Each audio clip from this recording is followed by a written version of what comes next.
గోటితో పోయేదాన్ని గోడంతో చేయడం.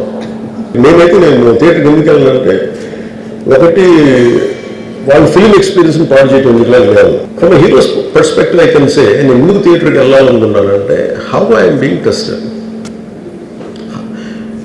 ఫిల్మ్ బాగాలేకపోతే తిడతారు, ఫిల్మ్ బాగున్నప్పుడు I want to feel the appreciation. స్తుతి కావాలి.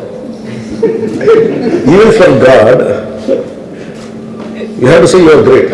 1,000 crores, 100 crores, doesn't matter. That appreciation is దానికి వెనకట్లేదు. చిరునీళ్ళలో నాకు తెలిసి చిన్నప్పుడు ఆయన కంప్లీట్గా ముసుగు వేసుకొని ఇలా కట్టుకొని అసలు ఎవరిలాగే ఒక్కడే వెళ్ళిపోయాడు. You want to understand the experience. Everyone has its, but ఇప్పుడు అలా కుదరట్లా. ఈ పర్టికులర్ సిచ్యువేషన్ మటుకు ఇట్ ఈస్ సాడ్. ఆయన ఆలోచన ఎక్కడ కూర్చొని సినిమా చూస్తున్నారు తెలియలేదు. Someone must be with in the vicinity దగ్గరలో వాళ్ళకి తెలుసున్నారు. They must have went there address the issue. ఆ పాపం చనిపోయినప్పుడు నిజం క్వైట్ పెయిన్ఫుల్.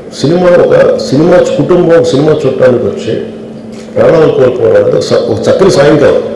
దీనికి ఏమి చేసి ఉండాల్సిందంటే గోటుతో పోయేది గొడ్డలతో అంటే ఆ ముందే నెక్స్ట్ డే వాళ్ళ ఇంటికి వెళ్ళిపోయి హీరోకి కూడా తెలియకర్లా, అల్లు అర్జున్ గారు కూడా తెలియకర్లా, ఇంకా ఎవరన్నా వెళ్ళి డైరెక్షన్ ప్రొడ్యూసర్స్ వెళ్ళి మీ బాధలో మేము ఉన్నామని చెప్పుకోవాల్సి. అది ప్రొడ్యూసర్స్ కానీ డైరెక్టర్ కానీ ఎవరైతే ఇట్ కుడ్ బి సమ్మెకి ఒకసారి ఆ మూమెంట్ ఎందుకు చెప్పకపోవచ్చు హీరోకి, దట్స్ ఫైన్. కానీ ఇంతమంది మనుషులు వచ్చి ఇంత కన్సర్న్తో ఉన్నాం, we feel sorry for that, అది చెప్పుని ఉంటే బాగుండేది. ఆ తర్వాత at least third day he should have visited. కానీ భయం ఏముంటుంది, ఇబ్బంది ఏముంటుందో చెప్తాను. చాలా బరువు మనసుకి, మన వాళ్ళు చనిపోయారంటే ఒక బరువు ఉంటుంది. అది ఆ ఒక్క బరువుని ఎవరన్నా వెళ్ళి హ్యాండిల్ చేసి దానికి ఒకసారి ఏమవుతుంది 10 మంది వెళ్ళాలి. There are many ways to say that I'm sorry, నా తప్పు లేదు, కానీ నేనున్న పరిస్థితులు నా ద్వారా జరిగింది కాబట్టి ఇది వాళ్ళ టీం ఇచ్చేసి ఉండాల్సింది. The producers and also because మీరు బ్లేమింగ్ వన్ యాక్ట్, ఒక హీరోని బ్లేమ్ చేయడం రైట్ కాదు. ఇది ఒక సినిమాని ఒక టీమ్గా తీసినప్పుడు సమస్యను కూడా టీమ్గానే తీసుకోవాలి.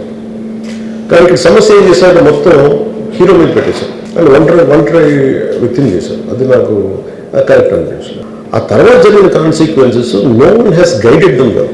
సో ఇవన్నీ చూస్తే సింపుల్ ఏమనిపించిందంటే ఎక్కడో ఒక మానవతా దృక్పథం లోపించింది ఓవరాల్. ఆ producers, director, all of them should have taken work as a team rather than isolating Allu Arjun, which is not right.